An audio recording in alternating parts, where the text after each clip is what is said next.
بس مقاہوا آتے ہیں یہاں پنجے تنے پاک بسد جاؤ جاکر نے بھی پایا ہے عجب مرتبہ واللہ ہے تخت سلیمان کا یہ منبر ہے نبی کا مجلس ہے دربار حسین ابن علی کا ور محمد وآل محمد صلوات اللہم صلی علی محمد وآل محمد رحم اللہ من قرأ الفاتحہ.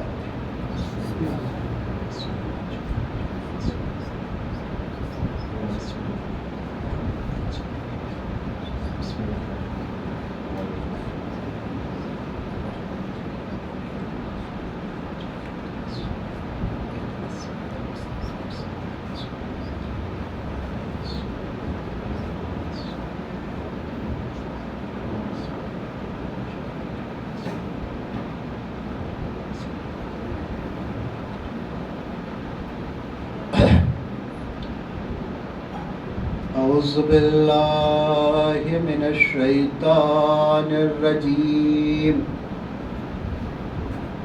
بسم اللہ الرحمن الرحیم. الحمد للہ الذی ہدانا لہذا وما كنا لنهتدی لولا ان هدانا اللہ. لقد جاءت رسل ربنا بالحق والصلاة والسلام مولانا مولا الكونين جد الحسنين بالقاسم محمد.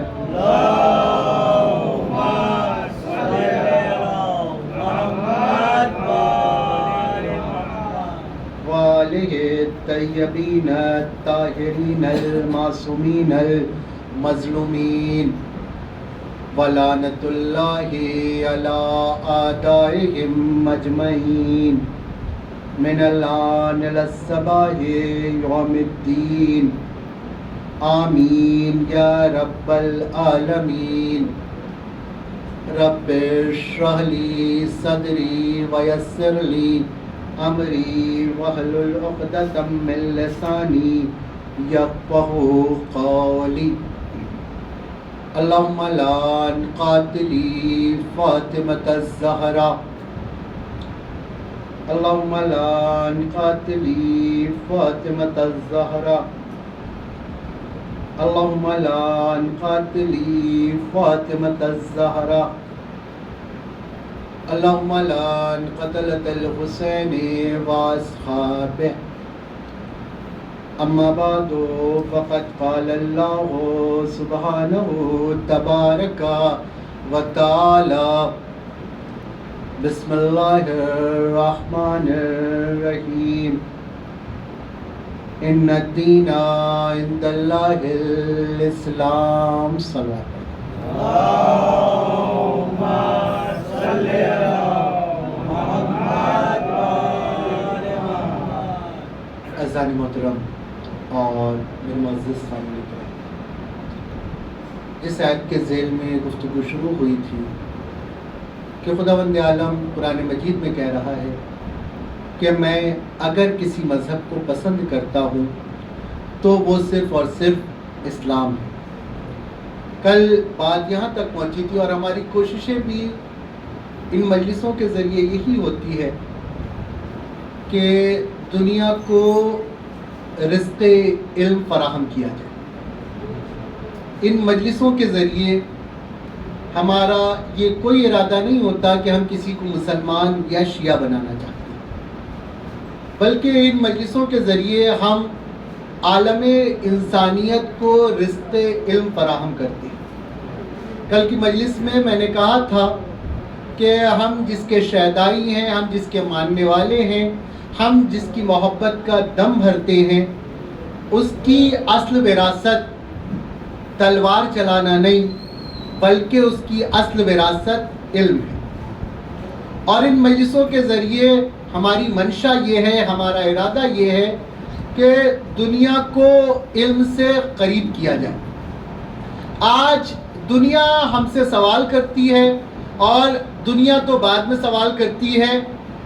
دنیا سے پہلے اب اپنے لوگ سوال کرنے لگے ہیں کہ 1400 سال سے ہم مجلس کر رہے ہیں، ہمیں ملا کیا؟ کیوں؟ اس لیے کہ اب تو ہم ہر چیز میں بزنس کرنے لگے ہیں. ہم پروفٹ اور لاس دیکھتے ہیں کہ ہمیں کہاں پہ پروفٹ ہو رہا ہے اور کہاں پہ لاس ہو رہا ہے. یقیناً اور سوچنا بھی چاہیے کہ اگر 1400 سال سے ہم مجلس کر رہے ہیں تو ہمیں ملا کیا؟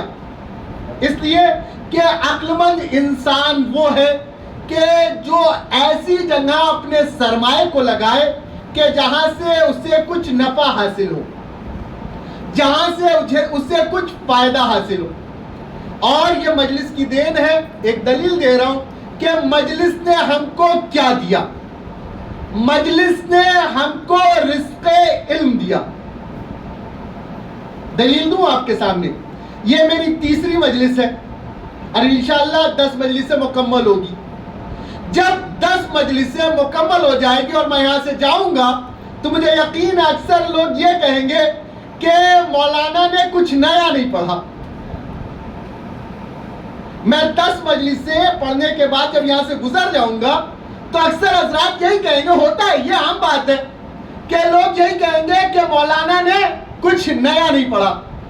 جبکہ میں ان 10 مجلسوں میں جو کچھ پڑھوں گا وہ میری 12 سال کے جامعہ کی محنت، جامعہ جوادیہ، اور تقریباً 2 سال ایران کی محنت. ان مجلسوں میں نے آپ کے سامنے قرآن کی آیت بھی پڑھی، روایت بھی پڑھی، حدیثیں بھی پیش کی اور آگے پیش کروں گا بھی.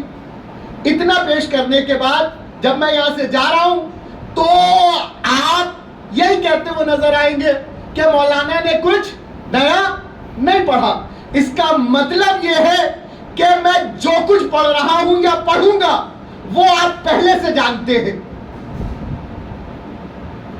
میں جو کچھ بھی پڑھ رہا ہوں یا پڑھوں گا وہ آپ پہلے سے جانتے ہیں. اب آپ مجھے بتائیں، یہ تمام باتیں جاننے کے لیے کیا آپ کسی مکتب میں گئے، کسی مدرسے میں گئے، کسی جامعہ میں گئے؟ نہیں گئے. تو پھر یہ تمام باتیں سیکھی کہاں سے؟ یہ تمام باتیں سیکھی کہاں سے؟ میری 15 سال کی محنت ایک طرف، میں 1 گھنٹے میں 15 سال کی محنت آپ کے سامنے پیش کرتا ہوں، اور آپ پھر یہ کہتے ہیں کہ مولانا نے کچھ نیا نہیں پڑھا. تو اس کا مطلب یہ سب آپ جانتے ہیں. جو کچھ میں نے 15 سال انڈیا اور ایران میں جا کے محنت کر کے حاصل کیا ہے وہ سب آپ کو پہلے سے معلوم ہے. کیا اس کو معلوم کرنے کے لیے آپ نے کوئی کتاب اٹھائی؟ خدا جھوٹ نہ بلائے، ممبر پہ بیٹھا ہوں، کتاب اٹھانے کی توفیق تو اب ہم مولوی حضرات کو نہیں ہوتی، تو ہم عوام سے کیا توقع کریں کہ وہ کتاب اٹھاتی ہوگی؟ تو یہ تمام باتیں آپ کو معلوم کہاں سے ہوئی؟ میرا بزرگ مجمع مجھ سے یہی کہے گا، یہ تمام باتیں ہمیں فرش ازا سے پتہ چلی. یہ تمام باتیں ہمیں فرش ازا سے پتہ چلی. اب یہ بتائیے کہ آپ کو فرش ازا سے اس سے زیادہ بھی کچھ چاہیے تھا؟ ایک مولوی جو 20 سال 25 سال محنت کر کے حاصل کرتا ہے، فرش ازا نے آپ کے بچے کو وہ چند لمحوں کے اندر دے دیا. علم قرآن مجلس کے اندر بیان ہوتا ہے، علم تفسیر، علم روایت، یہ تمام چیزیں جو بیان ہوتی ہیں، جب ہمارے بچے سیکھتے ہیں اور ہمارے بچوں کو رزق علم ملتا ہے. ہمارے بزرگوں نے، میں نے کل کہا تھا کہ جن کے یہاں مجلس کا کانسیپٹ نہیں ہے ان کے یہاں آج بھی نسلیں جہالت کے اندھیرے میں گم ہیں. اور کل میں نے ایک دلیل دی تھی، بڑی پیاری دلیل تھی، کہ جن کے یہاں مجلسوں کا کانسیپٹ نہیں ہے، صرف خطبہ جمعہ اور خطبہ عیدین تک ہیں، اس قوم میں دہشت گرد پائے جاتے ہیں. لیکن جس قوم نے فرش ازا کو اپنے ہاتھ سے پکڑے رکھا، اس قوم میں دہشت گرد نہیں پائے جاتے. اچھا، ایک اور وجہ کہ ہمارے یہاں دہشت گرد کیوں نہیں پائے جاتے؟ ہمارے یہاں دہشت گرد کیوں نہیں پائے جاتے؟ کیا وجہ ہے؟ دیکھیے، دہشت گرد بننے کے لیے ضروری ہے کہ انسان ہتھیار اٹھائے. کیوں؟ دہشت گرد بننے کے لیے کوئی بھی ہتھیار ہو، چاہے وہ لیٹسٹ زمانے کا ہتھیار ہو یا پھر پرانے زمانے کے لاٹھی ڈنڈے، دہشت گرد بننے کے لیے ضروری ہے کہ انسان ہتھیار اٹھائے، اور ہتھیار اٹھانے کے لیے ضروری ہے کہ انسان کا ہاتھ خالی ہو. دہشت گرد بننے کے لیے شرط یہ ہے کہ انسان ہتھیار اٹھائے، اور ہتھیار اٹھانے کے لیے شرط یہ ہے کہ پہلے ہاتھ خالی ہونا چاہیے. ہماری قوم میں جو کوئی دہشت گرد نہیں بنا، اس کی سب سے بڑی وجہ یہ تھی کہ ہمارا دونوں ہاتھ میں سے ایک ہاتھ بھی خالی نہیں تھا. رسول نے ہمارے ایک ہاتھ میں قرآن کو دیا اور دوسرے ہاتھ میں دامن اہل بیت دیا. دونوں ہاتھ کو ہمارے بھرنے کے بعد رسول جانتے تھے کہ نہ تمہارا ہاتھ خالی رہے گا، نہ تم ہتھیار اٹھاؤ گے، اور نہ ہی تم دہشت گرد بنو گے. یہ صدقہ ہے اہل بیت کا کہ آج ہماری قوم میں منتظری تو پائے جاتے ہیں لیکن کوئی دہشت گرد نہیں پایا جاتا. اس لیے کہ یہ مجلسیں ہمیں رزق علم دیتی ہیں. ان مجلسوں کے ذریعے ہمارا نہ یہ پروگرام کہ ہم کسی کو شیعہ کرنا چاہتے ہیں، نہ ہی ہم کسی کی دل آزاری کرنا چاہتے ہیں. بس ہم ان مجلسوں کے ذریعے چاہتے یہ ہیں کہ ہماری آنے والی نسلیں، یا یوں کہوں کہ جس طرح ہمارے بزرگوں نے اس فرش ازا کو ہمارے حوالے کیا، ہم یہ چاہتے ہیں کہ ہماری آنے والی نسل بھی اسی فرش ازا کو اسی طور سے حاصل کرے. یہ فرش ازا بڑی قیمتی ہے، اس لیے کہ ہر دور میں دیکھیے ہمارے بچوں کو اور جوانوں کو بھی دل میں ایک بڑی خواہش ہوتی ہے کہ اکثر معجزہ دیکھیں، بڑی خواہش ہوتی ہے. اگر آپ کے یہاں بھی ہوگا ایسا، کہیں گجرات میں اگر کہیں معجزہ ہو جائے تو پورے شہر، پورے اسٹیٹ کے لوگ اس طرف جاتے ہیں. میں ممبر سے اکثر ایک بات کہتا ہوں، اگر معجزہ دیکھنے کی خواہش ہو تو کبھی آئینے کے سامنے کھڑے ہو کر خود کو دیکھ لیا کیجیے. آپ سے بڑا معجزہ اس دنیا میں نہیں. آپ سے بڑا معجزہ، حسین کے چاہنے والوں سے بڑا معجزہ اس دنیا میں نہیں ہے. میں پھر کہہ رہا ہوں، ہو سکتا ہے آج بھی جو بات میں نے کل سوچی تھی وہ بھی نہ پوری ہو پائے. آج پھر میں دوسرے رخ پر، عزاداری پر آ گیا. آپ سے بڑا معجزہ اس دنیا میں نہیں ہے. کیوں؟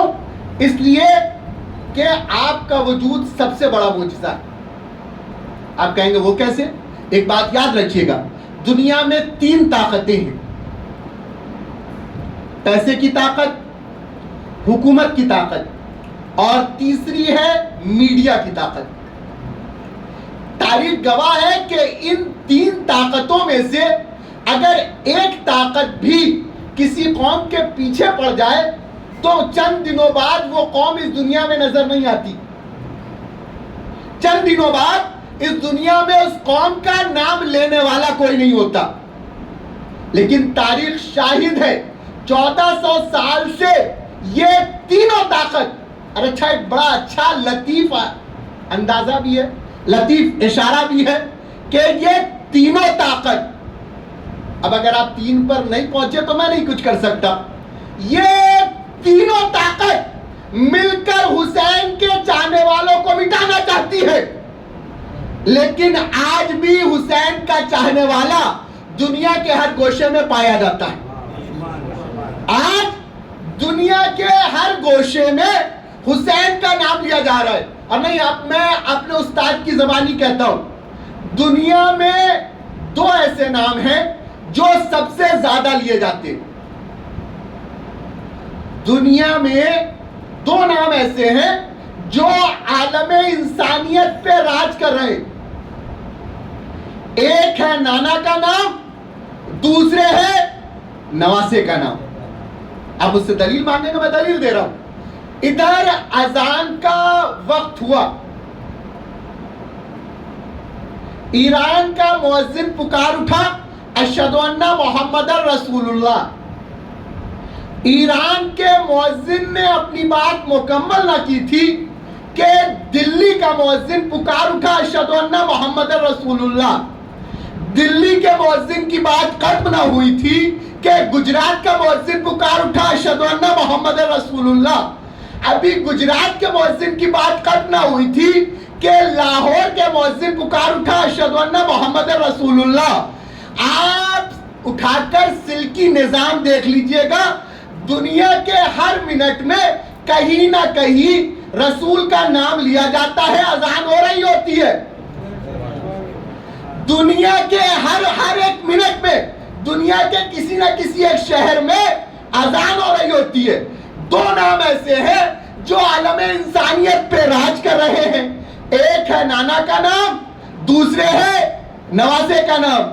دنیا میں جس طرح ہر منٹ میں کہیں نہ کہیں کہا جاتا ہے اشہدو ان محمد رسول اللہ, اسی طرح ہر منٹ میں کہیں نہ کہیں دنیا کے کسی نہ کسی کونے میں یا حسین بھی کہا جاتا ہے, یا حسین بھی کہا جاتا ہے. دو نام ایسے ہیں جو عالم انسانیت پہ راج کر رہے ہیں, لیکن ان دونوں ناموں کو لینے میں ایک امتیازی فرق ہے. صلوات پڑھیں محمد والے.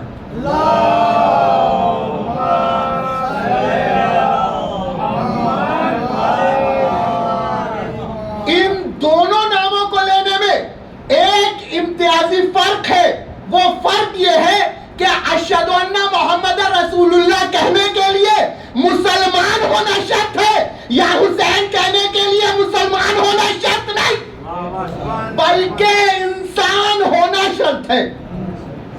ان مجلسوں نے ہم کو دیا کیا؟ ہماری بقا ہے یہ فرش ازا. ان مجلسوں کے ذریعے ہمارا پروگرام یہ ہوتا ہے, ہمارا ارادہ یہ ہوتا ہے کہ ہم دنیا کو رزق علم دے سکے, اور اسی لیے یہ فرش ازا ہمیں اپنی جان سے زیادہ پیاری ہے. یہ فرش ازا ہمیں اپنی جان سے زیادہ پیاری ہے. نہیں, میں دلیل دوں آپ کو سامنے. 2020 آپ نے لاک ڈاؤن دیکھا ہوگا. یہ فرش ازا ہر شیعہ کو اپنے جان سے زیادہ پیاری ہے. 2020 کا لاک ڈاؤن, کرونا پیریڈ, آپ نے دیکھا ہوگا. میں تو اس وقت ایران میں تھا. غالباً ہندوستان میں رجب سے کرونا شروع ہوا تھا, اور رجب شعبان آتے آتے لاک ڈاؤن لگ گیا تھا. شعبان آیا, شعبان کے بعد رمضان. رمضان کا آنا تھا کہ تمام مسجدیں بند ہو گئی. لاک ڈاؤن, کسی کو یہ اجازت نہیں کہ مسجد میں 5 لوگوں سے زیادہ نماز پڑھ سکے. رمضان گزرا, عید آئی, سب نے نماز عید بھی ادا نہیں کی. عید گزری, ذی الحجہ کا مہینہ, ذی قعدہ اور پھر ذی الحجہ, یہاں تک کہ اس سال حج بھی انجام نہیں دیا گیا. مسلمانوں نے مسجدوں کو بند کر دیا. ہر قوم نے اپنی اپنی عبادت گاہ بند کر دی. دیکھیے, میں کوئی تقابل نہیں کر رہا ہوں, جو میں نے دیکھا ہے میں وہ بیان کر رہا ہوں, اور اگر یہ غلط ہو تو آپ مجھے نیچے سے ٹوک سکتے ہیں. ہر قوم نے اپنی اپنی عبادت گاہ بند کر دی. لیکن ادھر محرم قریب آیا, شیعوں نے کہا ہمیں مجلس کرنی ہے, ہمیں مجلس کرنی ہے. حکومت نے اجازت نہیں دی. حکومت نے اجازت نہیں دی، باقاعدہ احتجاج ہوا، اور احتجاج ہونے کے بعد بھی اس وقت تک چونکہ میں ہندوستان آ چکا تھا اور میں نے اپنے آنکھوں میں نے خود بھی اس سال اشرا پڑھا اور دیکھا بھی کہ جو جس طریقے سے مجلس کر سکتا تھا اس نے اس طریقے سے مجلس کی، جس کی جہاں تک حیثیت تھی اس نے ویسے مجلس کی۔ کیوں کی مجلس آپ نے؟ کیوں کی آپ نے مجلس؟ جب دوسری قوموں نے اپنی عبادت گاہیں بند کر دی، اپنی عبادتوں کو روک دیا، تو آپ نے مجلس کیوں کی؟ کیا آپ کو زندگی پیاری نہیں تھی؟ کیا آپ کو زندگی پیاری نہیں تھی؟ یقیناً میری قوم کا ہر شیعہ یہ کہے گا مولانا کیا کرے، زندگی تو بہت پیاری تھی، لیکن جتنی پیاری زندگی تھی اس سے کہیں زیادہ پیارا حسین تھا، اس سے کہیں زیادہ پیارا حسین تھا۔ میں نے اپنے جوانوں سے کہا کیا بات ہے کہ یہ مجلسیں کیوں کرتے ہو؟ جب دوسری قوموں نے اپنی عبادتوں کو روک دیا، اپنی عبادت گاہوں کو بند کر دیا، تو آپ نے عزاخانوں کو کیوں کھولا؟ تو میری قوم نے جو مجھے جواب دیا وہ جواب یہ تھا کہ مولانا کیا کرے کیا کرے کیا کرے، دوسری قومیں زندہ رہنے کو، دوسری قومیں آنکھوں سے دیکھنے کو، دوسری قومیں زبان سے بولنے کو، دوسری قومیں پیروں سے چلنے کو، دوسری قومیں کھانے کو، دوسری قومیں سانس لینے کو زندگی سمجھتی ہے، اور ہم فرش حسین کو ہی اپنی زندگی مانتے ہیں۔ حسینیت زندہ باد، دوسری قومیں زندہ باد۔ اس سے بہتر انداز میں صلوات پڑھیں محبت والے محمد پہ۔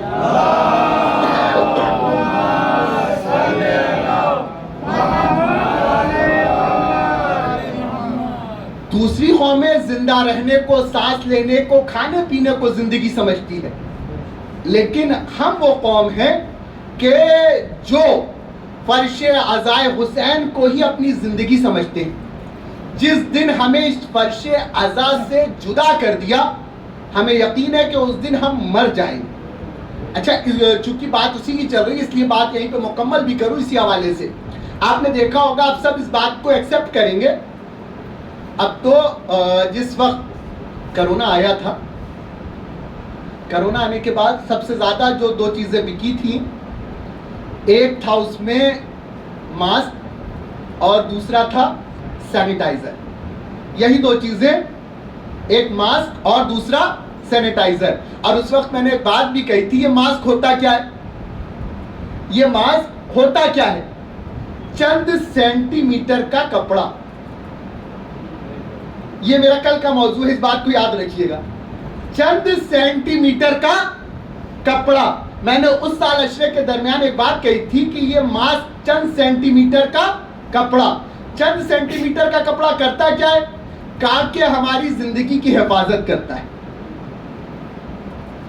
ہماری زندگی کی حفاظت کرتا ہے۔ تو جب یہ چند سینٹی میٹر کا کپڑا ہماری زندگی کی اتنی حفاظت کر سکتا ہے، تو وہ 5 میٹر کی ردا جو ہمارے ماں بہنوں کی سر پر ہوتی ہے وہ ہماری کتنی حفاظت کرتا ہوگا۔ اس بات کو یاد رکھیے گا، یہ بات کل سے مربوط ہوگی کہ پردہ کیا ہے اسلام میں۔ سب سے زیادہ جو بکا وہ تھا ماسک اور دوسرا سینیٹائزر۔ ماسک آپ لوگوں نے دیکھا ہوگا، آج تو آپ میں سے کوئی بھی ایسا شخص نہیں کہ جو یہاں ماسک لگا کے آیا ہو۔ اس وقت بھی جب میں مجلس سے پڑھ رہا تھا تو ماشاءاللہ ایک اچھی تعداد ہوتی تھی۔ اگر مجمع میں 500 لوگ ہیں تو مشکل سے آپ کیا کا نہیں پتا، جہاں جہاں میں نے مجلس پڑھی ہے میں اس اعتبار سے بیان کر رہا ہوں۔ اگر مجمع میں 500 لوگ ہیں تو مشکل سے 25 یا 50 لوگ ہی مجھے ایسے دکھتے تھے کہ جو ماسک لگا کر آتے ہو۔ آپ نے دیکھا اس بات کو؟ اگر 500 کا مجمع ہے، اور دیکھیے میں نے اس وقت بھی بات کہی تھی کہ یہ آپ کا اپنا فیصلہ ہے کہ آپ کو حسین کے فرش عزا پر کیسے آنا ہے۔ اس میں نہ کوئی مولوی بتا سکتا ہے کہ آپ کیسے آئیے، نہ ہی کوئی مرجع بتا سکتا ہے۔ مرجع یہ تو بتا سکتا ہے کہ فرش عزا پہ عزاداری میں کرنا کیا ہے، لیکن یہ نہیں بتا سکتا کہ آپ کو کیا پہن کے آنا ہے. کوئی بھی مرجع یہ نہیں بتا سکتا کہ آپ کے فرش عزا پر کیا پہن کے آنا ہے. کیوں؟ اس لیے کہ حسین کی فرش عزا پر آنے والا امیر بھی ہوتا ہے، غریب بھی ہوتا ہے. اگر مرجع نے یہ کہہ دیا کہ نہیں فرش عزا پر اچھا لباس پہن کے آنا ہے تو غریب کیا اس فرش عزا پہ نہیں آئے گا؟ فرش عزا پر آنے کا سلیقہ اگر کوئی بتائے گا تو اس فرش عزا کی جو بانیہ ہے شہزادی زینب وہ بتائیں گی کہ فرش عزا پر کیسے آنا ہے. اور شہزادی زینب نے شام کے دربار میں، شام کے بازار میں کہہ دیا تھا جب فرش عزا بچھائی تھی کہ اگر میرے بھائی کی فرش عزا پہ آنا ہے تو سیاہ لباس میں آنا، غم والے لباس میں آنا. میں بات کر رہا تھا ابھی ماسک کی کہ اگر 500 کا مجمع ہے تو مشکل سے 25 یا 50 لوگ اس وقت مجھے مجلس میں ایسے دکھتے تھے کہ جو ماسک لگا کر آتے ہو.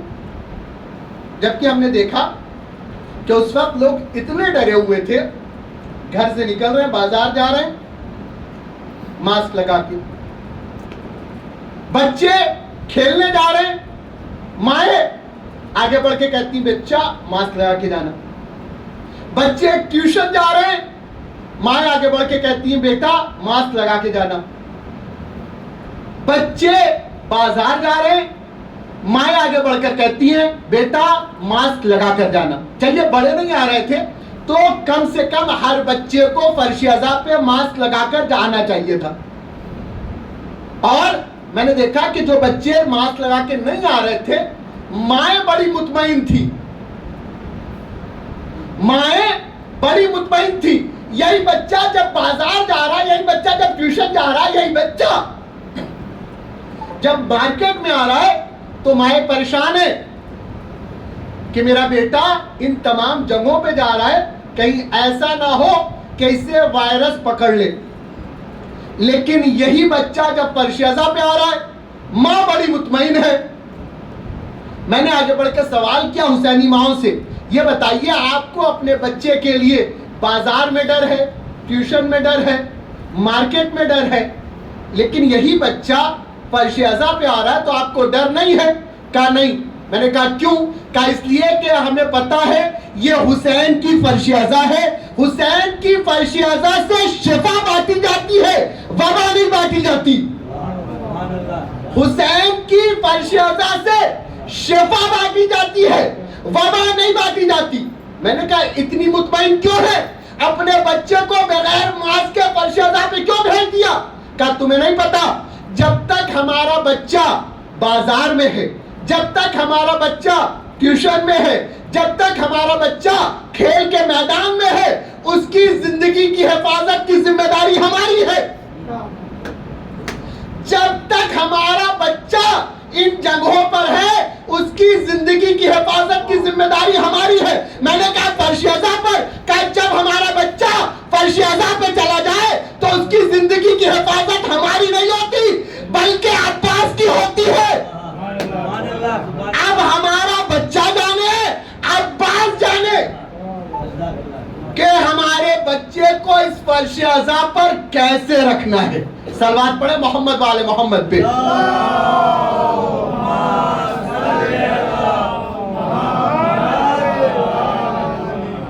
یقیناً یہ فرش عزا ہمارے لیے بڑی قیمتی ہے. دنیا نے ہر دور میں کوشش یہ کی کہ ہماری اس قیمتی سرمایے کو ہم سے چھین لے. کبھی ہمیں قتل کر کے دنیا یہ سوچتی ہے کہ آزاداری ختم کر دے گی، اور اگر دنیا ہم کو یہ سوچ کے مار رہی ہے کہ حسین کے چاہنے والے کے مرنے سے آزاداری کم ہوتی ہے تو دنیا پاگل ہے، دنیا احمق ہے. اگر وہ کسی حسین کے چاہنے والے کو یہ سوچ کے مار رہی ہے کہ حسین کے چاہنے والے کے چلے جانے سے آزاداری کم ہوتی ہے، اس لیے کہ جب بھی کوئی حسین کا چاہنے والا اس دنیا سے جاتا ہے تو وہ آزاداری کم کر کے نہیں جاتا بلکہ عزاداری بڑھا کے جاتا ہے. عزاداری بڑھا کے جاتا ہے. آپ کہیں گے وہ کیسے؟ کسی کے گھر میں میت ہو جائے, کوئی ایک انتقال کر جائے, تو اگلے دن اس کے گھر میں سوئم کی مجلس ہوتی ہے. پھر اس کے 10 دن بعد 10ویں کی مجلس, پھر اس کے 10 دن بعد 20ویں کی مجلس, اس کے 10 دن بعد مہینے کی مجلس, اور اس کے 10 دن بعد 40ویں کی مجلس, اور پھر سالانہ ایک مجلس برسی کی. تو حسین کا چاہنے والا اگر اس دنیا سے گیا تو اس نے کم سے کم 5 مجلسیں بڑھا دی. حسین کا چاہنے والا اگر اس دنیا سے گیا, بتائیے عزاداری کم ہوئی یا بڑھی؟ اگر حسین کا چاہنے والا اس دنیا سے گیا تو اس نے عزاداری کو بڑھایا ہے. اور یقیناً ہمارے بزرگوں نے اس عزاداری کو بڑی قیمت ادا کر کے بچایا ہے. بڑی قیمت. ہر دور میں زمانہ, میں ایک بات کہتا ہوں کہ دیکھیے حسین کا چاہنے والا وہ نہیں ہوتا کہ جو زمانے کی پیداوار ہو. حسین کا چاہنے والا کبھی زمانے کے اعتبار سے نہیں چلتا, بلکہ زمانے کو اپنے اعتبار سے چلاتا ہے. حسین کا چاہنے والا زمانے کے حساب سے نہیں چلتا, بلکہ زمانے کو اپنے حساب سے چلاتا ہے. دنیا, زمانہ ہر وقت ہمارا مخالف رہا ہے. کبھی یہ نہ سوچئے آج تو ہم بڑے آزاد ہیں, اور ہمیں لاکھوں شکر ادا کرنا چاہیے اپنے اس خدا کا کہ جس نے ہمیں ہندوستان جیسے ملک میں پیدا کیا, کہ جہاں ہم کھل کر عزاداری کر سکتے ہیں. آج ہمارے نوجوان, ہمارے خمسین اور کمسین بھائی بڑی آسانی سے مجلسیں کر لیتے ہیں. ہم ہندوستان جیسے آزاد ملک میں ذرا ان لوگوں سے پوچھئے کہ جہاں عزاداری پر پابندیاں ہیں, محرم آتے ہی ان کا کیا حال ہوتا ہے, کس طرح.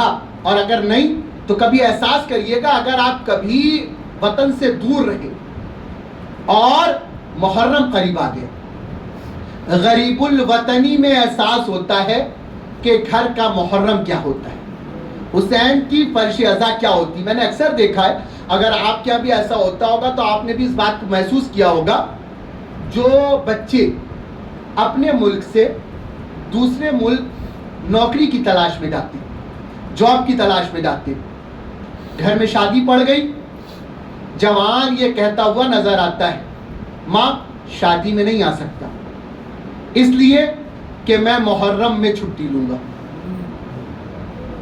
بہن کی شادی ہے, بھائی یہ کہتا ہوا نظر آتا ہے بہن تمہیں محلے والے رخصت کر دیں گے, میں اگر اپنے ملک میں آؤں گا تو حسین کی عزاداری کرنے آؤں گا, اس لیے کہ بار بار ہمیں چھٹی نہیں مل سکتی. گھر میں کوئی بیمار ہے, وہ یہ کہہ دیتا ہے کہ محلے والے دوا دلا دیں گے, میں نہیں آ سکتا.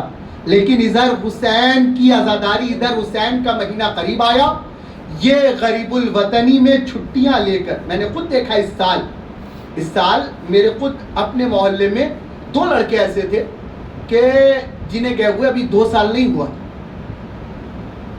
اور جو لوگ گلف کنٹری میں نوکری کرتے انہیں پتا ہے کہ 2 سال کے پہلے کمپنیاں چھٹی نہیں دیتی. اگر آپ 1 سال پہ آ رہے ہیں تو آپ کو ٹکٹ بھی اپنے پاس سے لگانا ہوگا, کمپنی آپ کی کوئی مدد نہیں کرے گی.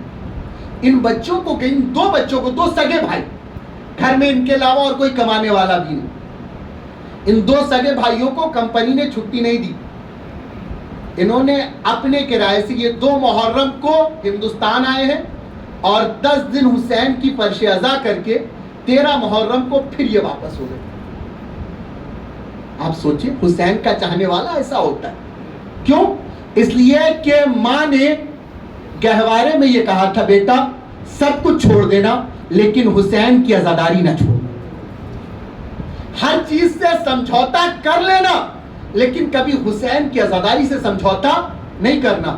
ہمارے بزرگوں نے بڑی قیمت دے کر اسے بچایا ہے. 2 چھوٹے چھوٹے واقعے اور اس کے بعد مصائب مجلس تمام. ایک بہت جابر بادشاہ گزرا ہے. کہ جس کا نام ہے متوکل. یہ متوکل وہ تھا کہ جس نے کوشش کی. دیکھیے اکثر اس مقام پر آ کر ذاکرین کہتے ہیں کہ یہ متوکل وہ تھا کہ جس نے قبر حسین پر حل چلوا دیا. نہیں، حل نہیں چلا، قبر حسین پہ حل نہیں چلا تھا. جو جانور حل کو کھینچ رہے تھے وہ قبر کے اطراف تک تو چلے ہیں، لیکن جب یہ قبر امام حسین کے قریب آئے ہیں تو یہ آگے نہیں بڑھے. یہ آگے نہیں بڑھے. کیوں؟ اس لیے کہ انہوں نے انسانوں کو بتایا کہ ہم جانور ہو کر یہ جانتے ہیں کہ کس کی قبر ہے، تم انسان ہو کے نہیں جانتے کہ یہ کس کی قبر ہے. جب متوکل کا زمانہ آیا، اس کو جب حکومت نہیں ملی تھی تو اس نے یہ کہا تھا، اس نے یہ منت مانی تھی کہ اگر مجھے حکومت مل جائے گی تو میں زیارت حسین پر اتنی پابندی لگا دوں گا کہ کوئی زیارت حسین کے لیے نہ جا سکے. اس نے یہ منت مانی تھی، اور اکثر ایسے لوگوں کی منت بھی پوری ہوتی ہے. اس لیے کہ مولا حسین بھی کہتے ہیں کہ جاؤ، میں نے تمہیں اختیار دیا، تم اپنا اختیار دکھاؤ، ہم اپنا اختیار دکھائیں گے. تم اپنی اوقات دکھاؤ، ہم اپنا اختیار دکھائیں گے کہ حسین کسے کہتے ہیں. اسے حکومت مل گئی. جب اسے حکومت ملی، حکومت ملنے کے بعد اس نے اپنی حکومت، اپنی مملکت میں اعلان کرایا کہ اب سے جو بھی زیارت حسین کرنے جائے گا، جو بھی قبر حسین کی زیارت کے لیے جائے گا، اسے اتنا ٹیکس دینا ہوگا. اس نے ٹیکس بڑھا دیا. اس نے یہ سوچ کر ٹیکس بڑھایا کہ اب میں اتنا ٹیکس بڑھا دے رہا ہوں کہ نہ کوئی ٹیکس دے گا، نہ کوئی زیارت حسین کے لیے جائے گا. لیکن یہ متوکل اپنی موت اس وقت مر گیا کہ اگلے دن جب دربار سجا اور اس کے دربار میں اس کی مملکت کی سب سے غریب عورت یہ کہتے ہوئے پہنچ گئی، متوکل مجھے زیارت قبر حسین کرنی ہے، مجھے زیارت قبر حسین کرنی ہے. متوکل کہتا ہے لگتا ہے تو نے میرا اعلان نہیں سنا. وہ ضعیفہ کہتی ہے نہیں، میں نے تیرا اعلان سنا ہے. کا کیا اعلان؟ وہ ضعیفہ کہتی ہے میں نے سنا ہے کہ زیارت سستی ہو گئی ہے. میں نے سنا ہے زیارت سستی ہو گئی ہے. وہ کہتا ہے تو تم نے غلط سنا، میں نے تو اعلان یہ کیا ہے کہ ٹیکس بڑھ گیا ہے، اب اتنے پیسے بیت المال میں جمع کیے جائیں گے تب انسان زیارت قبر حسین کے لیے جائے گا. اس ضعیفہ نے ایک مرتبہ اپنا آنچل کھولا، آنچل کھول کے ایک تھیلی نکالتی ہے اور تھیلی نکال کے متوکل کے سامنے ڈال کے کہتی ہے متوکل اس میں سے جتنا تیرا بنتا ہے گن کر نکال لے اور باقی چھوڑ دے. اب متوکل دیکھ کے حیران ہوتا ہے کہ میری مملکت کی یہ سب سے غریب عورت اور یہ اتنا ٹیکس دے کر زیارت کے لیے جا رہی ہے. وہ کہتا ہے کہ یہ بتا تیرے پاس اتنے پیسے آئے کہاں سے؟ وہ کہتی ہے کہ کل جب تیرے سپاہیوں نے اعلان کیا نا کہ زیارت پہ ٹیکس بڑھا دیا گیا ہے تو میں زمین پر بیٹھ کر اپنے آقا سے کہہ رہی تھی آقا بڑا ظالم بادشاہ ہے، آقا بڑا ظالم بادشاہ ہے، آپ کی زیارت کے لیے نہیں جانے دیتا، آپ کی زیارت پہ ٹیکس بڑھا دیا ہے. میں یہ کہہ کر سوئی تھی اور جب صبح بیدار ہوئی نا تو میرے پہلو میں یہ پوٹلی پڑی تھی، میرے پہلو میں یہ پوٹلی پڑی تھی، یہ آقا حسین نے بھیجا. کہا اچھا. اس نے ٹیکس ادا کیا اور زیارت کو چلی گئی. اب متوکل نے جب یہ دیکھا کہ ٹیکس لگانے سے بھی حسین کے چاہنے والے رک نہیں رہے، اس نے اگلا اعلان کیا. وہ سمجھ گیا کہ حسین کے چاہنے والوں کی نگاہ میں پیسہ کوئی اہمیت نہیں رکھتا. اس نے اگلا اعلان کیا کہ اب جو بھی قبر حسین کی زیارت کو جانا چاہتا ہے اس کا ایک ہاتھ کاٹا جائے گا. جو اپنا ایک ہاتھ کٹوائے گا وہ قبر حسین کی زیارت کے لیے جائے گا. اس نے یہ اعلان کر دیا. متوکل اپنی دوسری موت اس وقت مرا کہ جیسے ہی یہ اعلان مملکت میں نشر ہوا اگلے دن پھر وہی ضعیفہ اس کے دربار میں حاضر ہو گئی. متوکل کہتا ہے اب کیوں آئی ہے؟ کہا میں نے سنا ہے، پہلے کیا کہا تھا کہ زیارت سستی ہو گئی ہے. وہ ضعیفہ کہتی ہے کہ متوکل میں نے سنا ہے کہ زیارت بالکل مفت ہو گئی ہے، زیارت بالکل مفت ہو گئی ہے. متوکل کہتا ہے نہیں، بلکہ میں نے تو اعلان کیا ہے کہ آپ جو بھی زیارت قبر حسین کے لیے جانا چاہتا ہے اس کا ایک ہاتھ کاٹا جائے گا. اس کا ایک ہاتھ کاٹا جائے گا. آج جب یہ ضعیفہ دربار میں آئی ہے تو اس کا عالم عجیب تھا. اس نے اپنا دایاں ہاتھ جو ہے وہ سر پہ رکھا ہوا تھا. اس نے اپنا دایاں ہاتھ سر پہ رکھا تھا. متوکل کہتا ہے میں نے تو اعلان کرایا ہے کہ جو بھی قبر حسین کی زیارت کے لیے جائے گا اس کا ایک ہاتھ کاٹا جائے گا. وہ ضعیفہ کہتی کل سے جب سے تو نے یہ اعلان کرایا ہے نا، کل سے یہ میرا ہاتھ میرا نہیں رہا، یہ تو آقا حسین کا ہو گیا ہے، یہ تو آقا حسین کا ہو گیا ہے. متوکل کہتا ہے اچھا یہ بتا کہ تو نے اپنا دایاں ہاتھ سر پہ کیوں رکھا ہے؟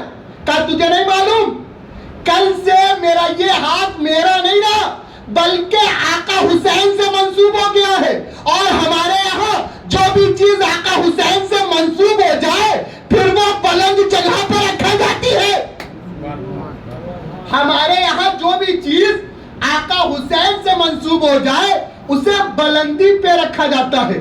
متوکل نے اس کے ہاتھ کٹوائے اور ہاتھ کٹوانے کے بعد وہ یہ کہتا ہے اس نے دایاں ہاتھ نہیں اس کے دونوں ہاتھ کٹوائے، اور دونوں ہاتھ جب کاٹ لیے متوکل کہتا ہے کیا اب بھی زیارت کو جائے گی؟ کہا ہاں اب بھی زیارت کو جاؤں گی. متوکل کہتا ہے نہیں میں تجھے زیارت پہ نہیں جانے دوں گا. کہتی ہے کہ ٹھیک ہے تو اپنا اختیار دکھا، میرا آقا تجھے اپنا اختیار دکھائے گا. متوکل نے اس کے دونوں ہاتھوں کو کاٹا اور کاٹنے کے بعد اپنے سپاہیوں کو حکم دیا کہ اسے دربار کے باہر پھینک دیا جائے. سپاہیوں نے اسے دربار کے باہر پھینکا. یہ ضعیفہ قریب تھی کہ زمین پر گرے کہ کسی نے بڑھ کر سنبھال لیا، کسی نے بڑھ کر سنبھال لیا. اب جو کسی نے بڑھ کر سنبھالا اس ضعیفہ نے ایک مرتبہ پھر متوکل کی طرف دیکھا، آنکھوں میں آنکھیں ڈال کے کہتی ہے متوکل تیرا شکریہ اس لیے کہ پہلے کربلا چل کے جاتی اب کوئی لینے آ گیا، اس لیے کہ کربلا پہلے چل کر جاتی اب تو کوئی لینے آ گیا. ایسے بچی ہے حسین کی عزاداری. اور یقیناً میرے ہمسن اور کمسن بھائیوں تم سے گزارش ہے کہ ہمارے بزرگوں نے اس عزاداری کو بچانے میں بڑی مشقتیں کی، بڑی صعوبتیں برداشت کی.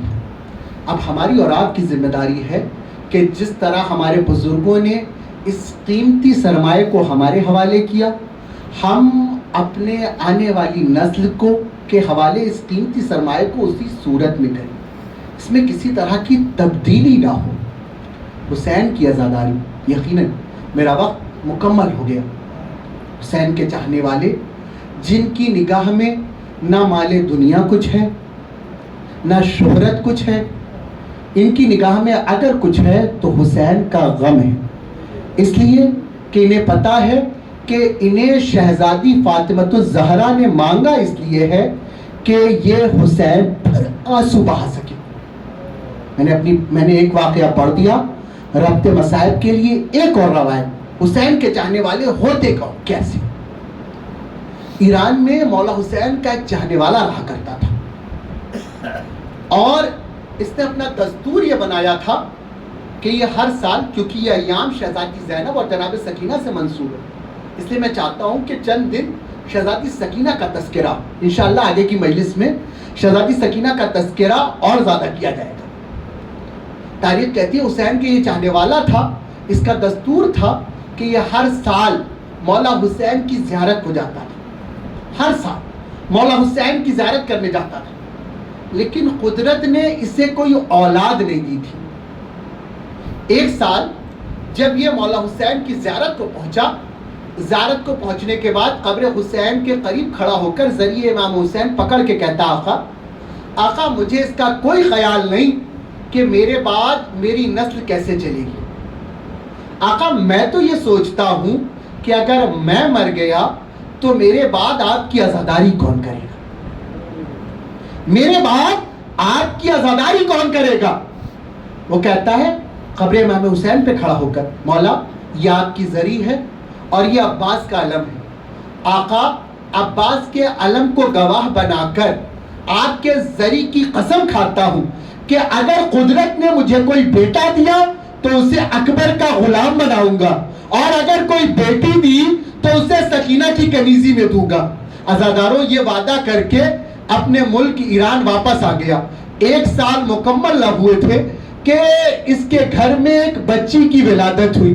جب اس کے گھر میں بچی کی ولادت ہوئی نا، اسے اپنا وعدہ یاد تھا، اس نے اپنی اس بچی کا نام سکینہ رکھا، اور 2 سال بعد اس نے اپنا دستور بنایا، جب اس کی بچی 2 سال کی ہو گئی، اس نے اپنا دستور بنایا کہ یہ کبھی بھی اپنی بچی کے رخسار کا بوسہ نہیں لیتا تھا، یہ ہمیشہ ہر روز اپنی بچی کو کربلا سنایا کرتا تھا، یہ روزانہ اپنی بچی کو کربلا سناتا تھا۔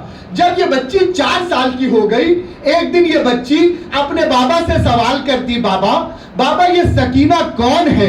بابا کبھی پیار کیوں نہیں کرتے؟ بابا یہ سکینہ کون ہے کہ جس کی باتیں تم مجھے روز سناتے ہو؟ یہ چاہنے والا کہتا ہے، سن سکینہ میری وہ شہزادی ہے کہ جس کے صدقے میں نے تجھے اپنے آقا سے مانگا تھا، جس کے صدقے میں نے تجھے اپنے آقا سے مانگا تھا۔ وہ یہ کہہ کر اس نے اپنی بچی کو ساتھ لیا اور ایران سے عراق آ گیا۔ عراق آنے کے بعد اس نے قبر حسین کی زیارت کرائی۔ جب یہ قبر حسین کی زیارت کرا چکا نا، اب یہ عراق سے شام کی طرف چلنے لگا۔ جب یہ شام کی طرف چلنے لگا نا، یہ اپنی بچی سے کہتا ہے، آج میں تجھے اپنی شہزادی سے ملواؤں گا، آج میں دکھاؤں گا کہ میری شہزادی کیسی ہے۔ یہ کہہ کر وہ شام کے بازار میں پہنچا۔ شام کے بازار میں پہنچنے کے بعد اس نے بازار شام سے ایک چھوٹی سی ردا خریدی۔ ردا خریدنے کے بعد اپنی 4 سالہ بچی کے حوالے ردا کر کے کہتا ہے، میری بیٹی جب تو زندان شام میں جائے گی نا تو وہاں ایک چھوٹی سی قبر ہوگی، میری بیٹی دیکھ میں سید نہیں ہوں، میں اس قبر پر نہیں جا سکتا، میری بچی جب تو زندان شام میں جائے اور تجھے چھوٹی سی قبر نظر آئے نا تو اس چادر کو اس قبر پر ڈال دینا، اس لیے کہ میری شہزادی کو پردے کا بڑا خیال تھا۔ جزاکم ربکم خیر الجزا، خدا آپ کے گھروں کو سلامت رکھے، خدا آپ کے گھروں کی بچیوں کو سلامت رکھے۔ عزاداروں، جب بھی میں جناب سکینہ کا مسائب پڑھوں نا، ایک جملہ کہتا ہوں، جناب سکینہ کا مسائب محسوس کرنا ہو تو اپنے گھر کی 4 سال کی بچیوں کو دیکھنا اور پھر احساس کرنا کہ 4 سال کا سن کیا ہوتا ہے۔ اس نے اپنی بچی کے حوالے ردا کی، ردا حوالے کر کے کہتا ہے، میری بیٹی جب تو زندان شام میں جائے اور تجھے چھوٹی سی قبر نظر آئے نا تو اس چادر کو اس قبر پر ڈال دینا، اس لیے کہ عباس کی بھتیجی کو پردے کا بڑا خیال تھا۔ اس نے ردا حوالے کی اور خود زندان شام کے باہر رک گیا، اپنی بچی کو زندان شام میں بھیج دیا۔ اس کی بچی زندان شام میں آئی۔ زندان شام میں آنے کے بعد اس کی بچی زندان شام میں آ تو گئی، لیکن کافی وقت گزر گیا، اس کی بچی زندان شام سے واپس نہیں ہوئی۔ جب کافی وقت گزر گیا، تاخیر ہو گئی، یہ سوچنے لگا کہ میری بچی اب تک واپس کیوں نہیں آئی۔ جب تاخیر ہوتی گئی، ایک مرتبہ اس نے کربلا کا رخ کیا، رخ کر کے ترائی کی طرف کر کے کہتا ہے، اے نہر پر سونے والے عباس، مجھے معاف کرنا، میں تمہاری بھتیجی کی قبر پر جا رہا ہوں۔ یہ کہہ کے وہ زندان شام میں آیا۔ اب جو زندان شام میں آیا نا، اس نے دیکھا کہ اس نے جس بچی کو زندہ رخصت کیا تھا وہ اب زندہ نہیں ہے، اس کی روح قفس حضوری سے پرواز کر چکی ہے۔ اس نے اپنی بچی کو اپنی آغوش میں لیا، آغوش میں لینے کے بعد پھر کربلا کا رخ کیا، رخ کر کے کہتا ہے غازی، اے نہر پر سونے والے غازی، میں اپنی بچی کو زندہ لے کر آیا تھا، یہاں سے مردہ لے کر نہ جاؤں گا۔ وہ یہ کہتا ہے کہ میں نے اپنے جملے پورے نہ کیے تھے کہ میری بچی زندہ ہو گئی۔ اب جو میری بچی زندہ ہوئی نا، اس نے اپنی بچی سے سوال کیا، میری بچی یہ بتا کہ تو نے زندان شام میں ایسا کیا دیکھ لیا کہ تو برداشت نہ کر سکی؟ وہ کہتی ہے بابا تمہیں حسین کی غربت کا واسطہ مجھ سے سوال نہ کرو کہ میں نے کیا دیکھا۔ اس نے اپنی بچی کے رخسار پر پیار کیا، بوسہ دے کر کہتا ہے تجھے سکینہ کی یتیمی کا واسطہ، تجھے سکینہ کے رخسار پر پڑنے والے تماچے کا واسطہ بیان کر کہ تو نے کیا دیکھا۔ وہ بچی کہتی میرے بابا تم نے میرے حوالے چادر کر دی، مجھ سے کہہ دیا کہ جب میں زندان شام میں آؤں اور مجھے چھوٹی سی قبر نظر آئے تو میں اس قبر پر اس چادر کو ڈال دوں۔ میرے بابا جب میں زندان شام میں آئی اور مجھے یہ قبر نظر آئی، بابا میں نے چاہا کہ اپنے ہاتھوں کو آگے بڑھا کر یہ چادر اس قبر پر ڈال دوں۔ بابا میں اپنی چادر اس قبر پر ڈالنے والی تھی کہ میں نے دیکھا قبر میں شگاف ہوا۔ اب جو قبر میں شگاف ہوا نا، میں نے دیکھا قبر میں 4 سالہ بچی ہے کہ جس کے کانوں سے خون بہ رہے ہیں، جس کے رخسار پر تماچے کے نشان ہے، جس کا دامن جلا ہوا ہے، جس نے اپنے دونوں ہاتھوں کو بلند کیا، بلند کر کے کہا اے کاش یہ چادر مجھے کربلا میں مل جاتی، میرے بابا کا لاش اولیاء نہ رہتا، اے کاش یہ چادر مجھے کوفہ اور شام میں مل جاتی، میری ببیا میں مکنا اور چادر نہ رہتی۔